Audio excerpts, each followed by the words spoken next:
आज का हमारा टॉपिक है कपल्ड एनालिसिस।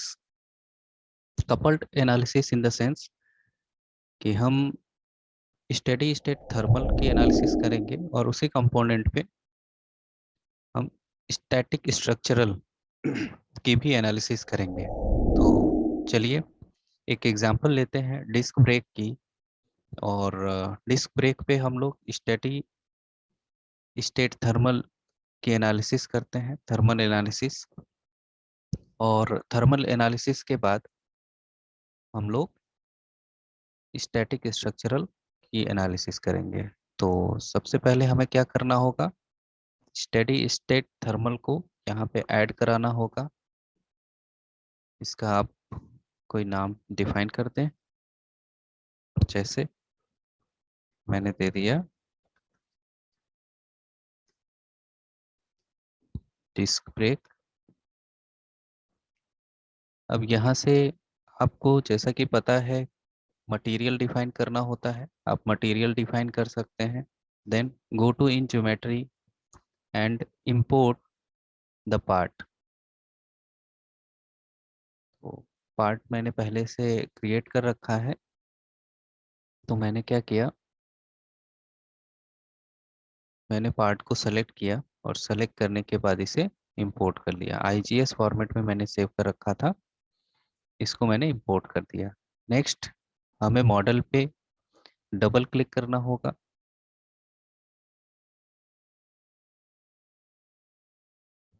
तो आप देख सकते हैं हम मैकेनिकल इन्वायरमेंट में आ चुके हैं, मॉडल में एंटर कर चुके हैं। यहाँ पे हमारा पार्ट या डिस्क ब्रेक इंपोर्टेड है।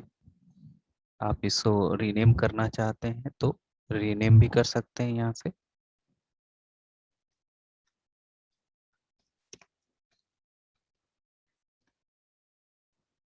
और फिर इसे मैश करना होगा, यहाँ से जनरेट मैश कर दीजिए। जनरेट मैश करने से पहले आप इसकी एलिमेंट साइज वगैरह डिफाइन कर सकते थे। तो ये हमने यहाँ पे इसे मैश कर दिया है। नेक्स्ट स्टेप होगा कि हम इसके बाउंड्री कंडीशंस अप्लाई करें। जैसे कि ये डिस्क ब्रेक है, तो जैसा कि हमें पता है कि यहाँ पे ये आउटर फेस पे इसके डिस्क पैड अप्लाई होगा। जब हम प्रेशर देंगे तो उसकी वजह से यहाँ पे हीट जनरेट होगा। तो यहाँ पे हमें मैक्सिमम टेम्परेचर इसको प्रोवाइड करना होगा इस फेस पे। तो बाउंड्री कंडीशन में हम यही टेम्परेचर प्रोवाइड करेंगे।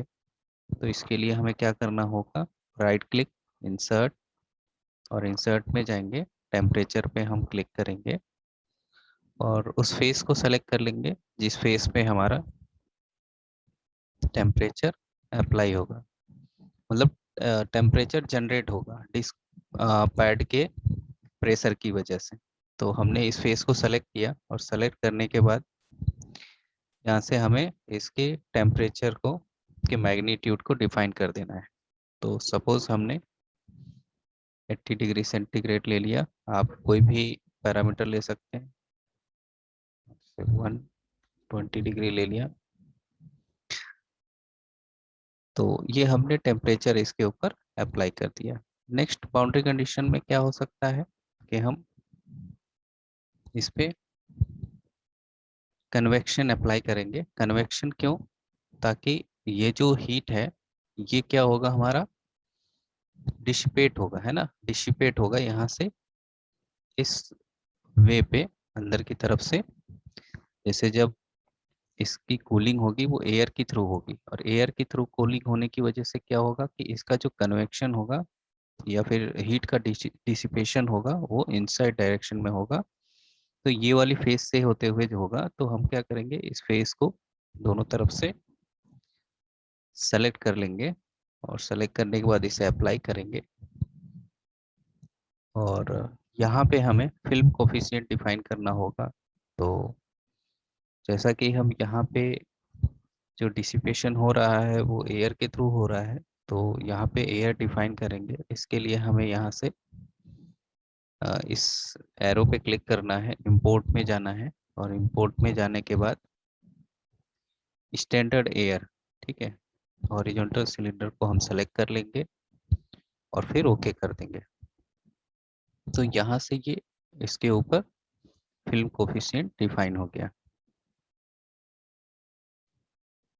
ठीक है, देन अब हमें क्या करना होगा, सॉल्यूशन में क्या रिजल्ट चाहिए वो रिजल्ट हम यहाँ से ऐड कर देंगे। जैसे मैक्सिमम टेम्परेचर कहाँ पे जनरेट होगा वो हम यहाँ से सेलेक्ट कर लेंगे। और सेलेक्ट करने के बाद हमें क्या करना है, नेक्स्ट इसे सॉल्व कर देना है।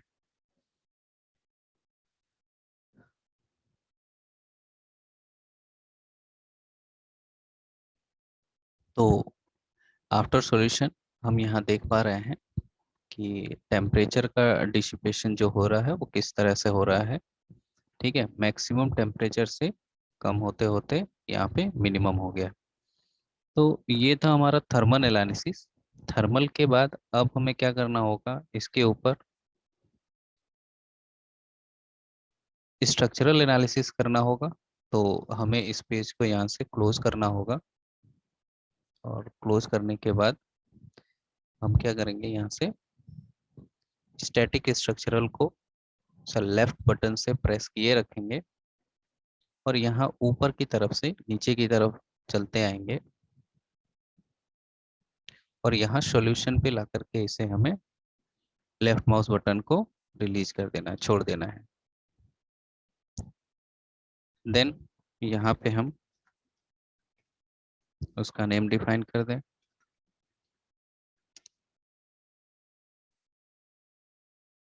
नेम डिफाइन करने के बाद अब हमें मॉडल पे डबल क्लिक करना है।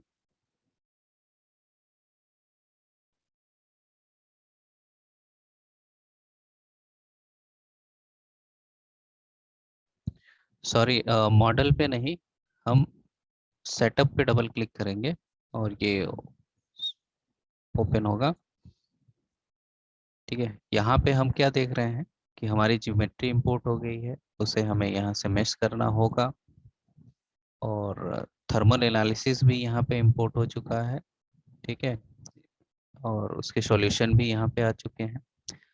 लेकिन जो लोड हमने यहाँ पे प्रोवाइड किए थे, जैसे जो थर्मल लोड हमने इस पे प्रोवाइड किया था, वो थर्मल लोड यहाँ पे इंपोर्ट नहीं हुआ है, तो इसे हमें इंपोर्ट करना होगा। राइट क्लिक करेंगे और यहाँ से इंपोर्ट लोड कर देंगे। इंपोर्ट लोड करने से क्या होगा कि जो भी हमने वहाँ पे रिजल्ट्स देखे हैं और वो रिजल्ट जिसकी वजह से मिला है, जिस लोड की वजह से, उस लोड को हमने यहाँ पे इंपोर्ट कर दिया। एट द सेम टाइम हम क्या करेंगे, इसके ऊपर स्ट्रक्चरल लोड भी अप्लाई करेंगे।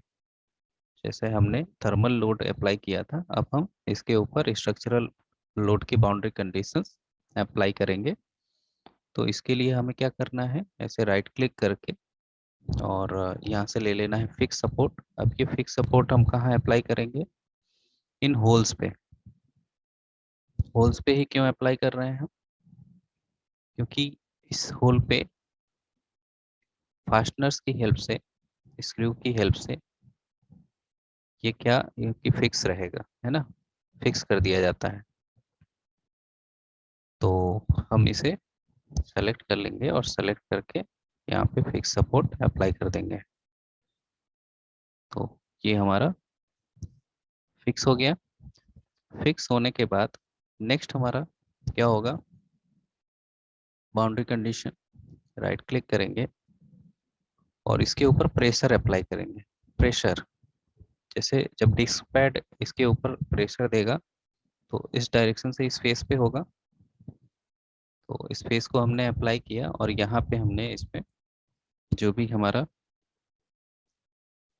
प्रेशर है, ठीक है, ये हमने मेगा पास्कल में दिया है, इसको अप्लाई कर दिया। नेक्स्ट दूसरे डायरेक्शन से भी डिस्क पैड प्रेशर अप्लाई करेगा, तो हमने दूसरे फेस को सेलेक्ट किया, अप्लाई किया और यहाँ पर भी हमने वही 0.4 मेगा पास्कल लोड अप्लाई कर दी। तो यहाँ पे हमने दो अलग अलग लोड अलग अलग डायरेक्शन से इसके ऊपर अप्लाई किया है प्रेशर। अब नेक्स्ट क्या होगा कि इसमें रोटेशन भी होगा। रोटेशन की वजह से भी इसमें बाउंड्री कंडीशंस हमें डिफाइन करना पड़ेगा। तो ये हम अप्लाई करेंगे यहाँ पे रोटेशनल वेलोसिटी। रोटेशनल वेलोसिटी, तो रोटेशनल वेलोसिटी किस बॉडी के ऊपर अप्लाई हो रहा है, बॉडी को सेलेक्ट कीजिए। सेलेक्ट करने के बाद मैग्नीट्यूड, मैग्नीट्यूड कितनी है उसका, रोटेशन इन रेडियन, वो आप टाइप कर दीजिए। रेडियन की वैल्यू हमने 100 लिया है। आप पूरी कैलकुलेट करने के बाद जो रीडिंग आएगी वो आप यहाँ पे उसकी वैल्यू देंगे। अभी हमें एक्सिस सेलेक्ट करना है, इस एक्सिस के अबाउट इसका रोटेशन हो रहा है। तो हमने यहाँ से एक फेस सेलेक्ट किया, फेस सेलेक्ट करते ही क्या हुआ, रोटेशन इसका डिफाइन हो गया, रोटेशन एक्सिस इसका डिफाइन हो गया। इसके एक्सिस को चेंज करना है, मतलब रोटेशन के डायरेक्शन को चेंज करना है, नॉट एक्सिस। तो आपको यहाँ पे मैग्नीट्यूड माइनस में देनी होगी। तो जितने बाउंड्री कंडीशंस हो सकते थे हमने यहाँ पे सारे अप्लाई कर दिए हैं। अब सॉल्यूशन में हमें रिजल्ट्स में क्या क्या चाहिए, तो हमने स्ट्रेस ले लिया। स्ट्रेस के बाद हमें डिफॉर्मेशन चाहिए, टोटल डिफॉर्मेशन ले लिया। और भी जो भी आपको रिजल्ट्स में चाहिए वो आप यहाँ पे ऐड कर सकते हैं। ऐड करने के बाद अब आपको इसे सॉल्व करना है।